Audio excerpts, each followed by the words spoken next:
frontier is the place where people who cannot stand the bureaucracy go, and they willingly accept the hardships. Hi, everybody. I'm Bill Whittle here with Steve Green and Scott Ott, and this is Right Angle. And this particular week, it seems that our four topics have integrated together in a way that they usually don't. They all seem to be linked together with each other. Steve's topic this week was Elon Musk speaking about his plan for Ukraine, Russia to come to the peace table. And neither one of the three of us thought much about that. But nevertheless, Elon Musk did say something very recently that I thought was not only not silly and not superfluous, but was actually extraordinarily deep and actually somewhat courageous. And this is what I'm talking about.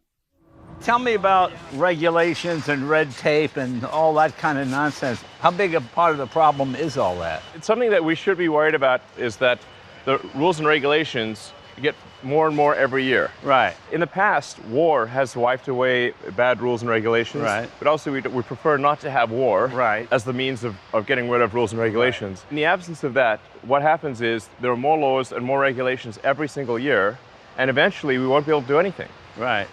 Scott, I personally, as a student of history, I think that Elon Musk is absolutely right. And I don't like that he's right.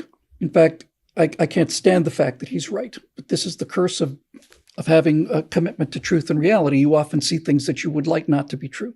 And one of the things that I would like not to be true would be that you do not require war to burn away all of the parasitical growths that attach itself to a civilization that is not constantly confronted with existential threats. This country has not faced an existential threat to its existence since 1945. And over the course of 3 or 4 generations now, that lack of reality, that absence of the wolf out at the door, has led us to believe that there are no wolves because we don't see them or hear them anymore. This is the cycle of civilization, and it's the curse of the human condition to have these luxury beliefs. All of these things that we find ourselves ensconced with these days. The reason Elon Musk brought this up, by the way, was because after having wasted a year of development on Starship trying to deal with the FAA, he now has to deal with NASA that's trying to prevent him from flying his Starship from Cape Kennedy. So he's rebelling against this insanity of red tape. And he says, and I think quite correctly, only war will burn that away. So what do, Scott? We'd like to live in a world that doesn't have this kind of insanity. But there's not a sane person on the earth who sits there saying, if we could just get into a really serious war, something that really, really knocked the wind out of us and really have to have us face our roots and so on. This is the dilemma of not only this age, but of all the ages. And I think people don't fully understand this unless you've been through a war. I have not been through, I've been through wars, but I've not been through a war. And my grandfather, who brought us up, he was in World War II. He was a tank commander, staff sergeant, and lived through the Great Depression. So he had much more, he had a whole different way of looking at life, frankly, than we did.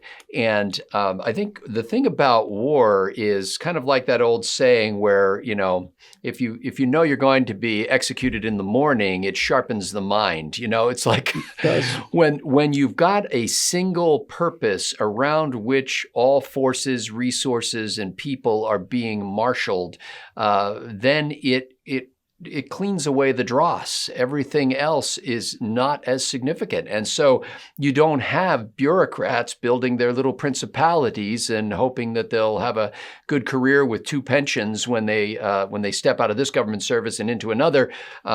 They're much more focused on how can we get this Manhattan Project to fruition so that we can end this war and save these boys' lives. That is the kind of thing that I think Musk was talking about. It's not that we want a war. It's that the clarity of mind that comes when you're faced with an existential threat seems, for some reason, despite long history and experience that the human race has had in dealing with stuff like that, it seems only able to be triggered by the actual shedding of blood. Like for some reason, we can't just turn that switch on in our minds and say, you know what, this is silly. We have a greater purpose here. Now, if you want to get all judgmental about that and say, well, yeah, it's those darn bureaucrats and that's the way they're thinking, or just look at your own marriage. I mean, how many times have you been in a stupid argument in your marriage and forgotten, oh my goodness, this is the woman I love and I want to spend the rest of my life with and nothing else matters. And what happens with the dishwasher is irrelevant to that relationship. You know, little rules and regulations and habits and quirks just blow away when you realize that this is the only person on earth who knows you and still keeps you around. You know, and it's that kind of attitude I think that we need to develop toward this great republic, toward the great purposes to which we are set our hands, toward the idea of going to Mars or whatever it is. It's like, there's something greater here. It's not that we ignore safety regulations, for example. We've certainly learned the lesson in the past of people who ignore those. But it is that we are much more intentional about what we are here to get about. And, that was kind of the magic of John Kennedy standing up and saying, essentially, by the end of the decade, we will put a man on the moon and return him safely. Kennedy did nothing other than create a focus, and everything else just was sucked into that focus. And that's what we need to do when it comes to making this country great again and again and again. The prosperity that is our birthright because of the form of government and the type of economy that we have here is just laying fallow until we realize that all these trivialities that tear us apart and that delay us and defer us and distract us are insignificant when it comes to what we really could be if we would just focus in and tune that radio dial to the signal. Well said again. Steve, you and I are history buffs. We're history freaks. We're history nerds. We're history perverts. We're all those things. All of that. And so we both have seen, especially in recent American history, the difference between a war general and a political general, and how along the lines of this entire argument, that when serious times come, the frivolous are pretty quickly pushed out of the way. What Musk was talking about with regulations actually applies to pretty much all of the luxury beliefs. Scott, in our backstage show, which is available for members only, said when talking about luxury beliefs like transgenderism, that's a luxury belief. That's a high-level belief. That's not a society that's struggling on a daily basis. Scott said, what happens when we don't have the luxury of our luxury beliefs? And that's exactly it. So I guess my point is, Steve, is that if you are on patrol now on a destroyer in the U.S. Navy, you will be subjected to a large number of questions and a fair amount of brain cycles in your time being dedicated to learning about the correct pronouns to use when dealing with your fellow shipmates. But strangely enough, when you're under attack by 30 kamikaze airplanes, pronouns of the person that you're feeding ammunition to in the anti-aircraft guns become significantly lower priority, doesn't it? Yeah, you came up with the example of the kamikazes off of Okinawa or whatever. I was thinking in my head, the guys who sank 4 Japanese aircraft carriers at Midway were not obsessed with the proper pronouns. The guys who keep driving their naval vessels into other ships are. So there's a lesson in that. Also, you mentioned warfighting generals versus political generals. Our last warfighting general was probably Schwarzkopf, who, by the way, commanded our last winning war. There's a lesson to be learned in that. And before I continue, I don't want to get confused about this, the left's moral equivalent of war. We're talking about real war here. This whole moral equivalent of war is always just an excuse to take away our liberties and our property. We have to fight we have to save the environment. Oh, we have to do this, we have to do that. But it's always just a new excuse for the same old stuff. So let's not talk about the moral equivalent of war. We're talking about real existential threats to our national existence, making us go, oh, we have to cast the BS aside. The only good thing to come out of, and I'm not kidding here, the only good thing to come out of our misguided ham-fisted response to the pandemic was here in Colorado, you can now order a cocktail to go from your favorite bar or restaurant. They put on a cup with a little tape over it, and you can leave with it. Just don't open it in your car and get pulled over. You don't want to do that. But if you remember the toilet paper shortage that afflicted us when the lockdowns hit, people did not suddenly start using more toilet paper. There was the same amount of toilet paper being produced in this country and around the world. So why couldn't anybody get toilet paper? Well, the reason is we have consumer protection bureaus that were originally set up to do things like prevent us from eating spoiled meat and dying. Well, now what they're here to protect us from, because we solved the real problem. We solved the existential threat of bad meat. But now we have this luxury threat of toilet paper that is labeled for business use versus toilet paper that is labeled for domestic use. And God help us if we were to wipe our butts with toilet paper that had the wrong label on the packaging, because that's what happened. People weren't going to work, so the work toilet paper just sat there not getting used, and they were going to the grocery store to buy more, but there wasn't any more to be had. And there was no shortage.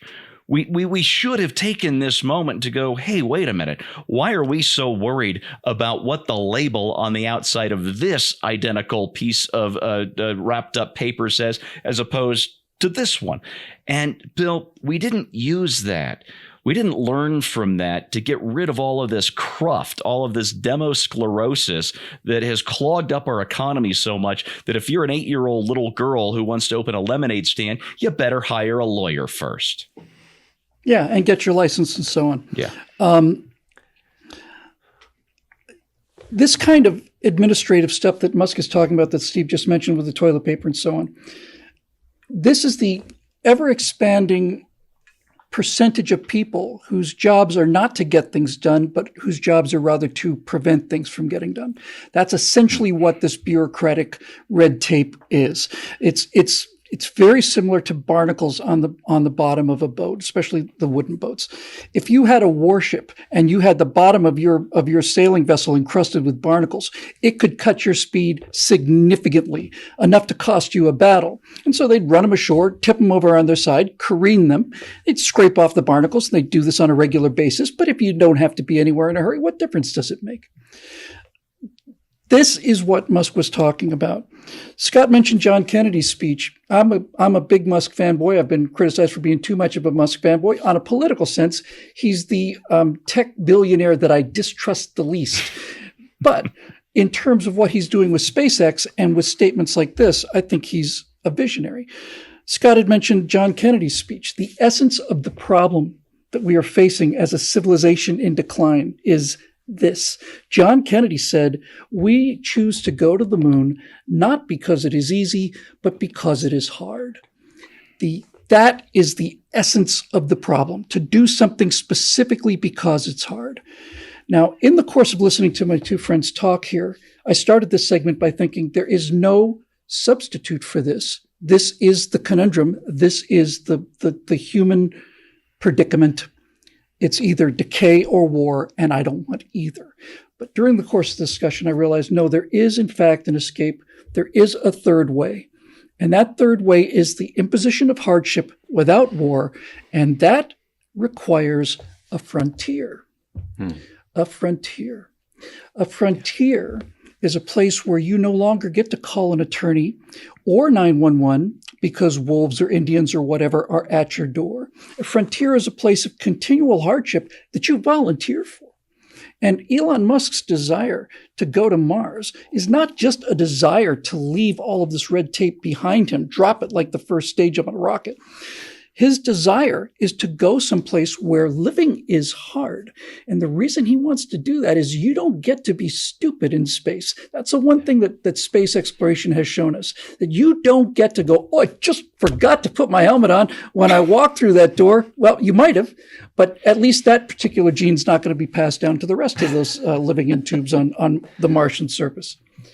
The frontier is the answer. It's always been the answer. The frontier is the place where people who cannot stand the bureaucracy go, and they willingly accept the hardships and the freedom and the direct connection to reality that comes when you no longer have the luxury of luxury beliefs.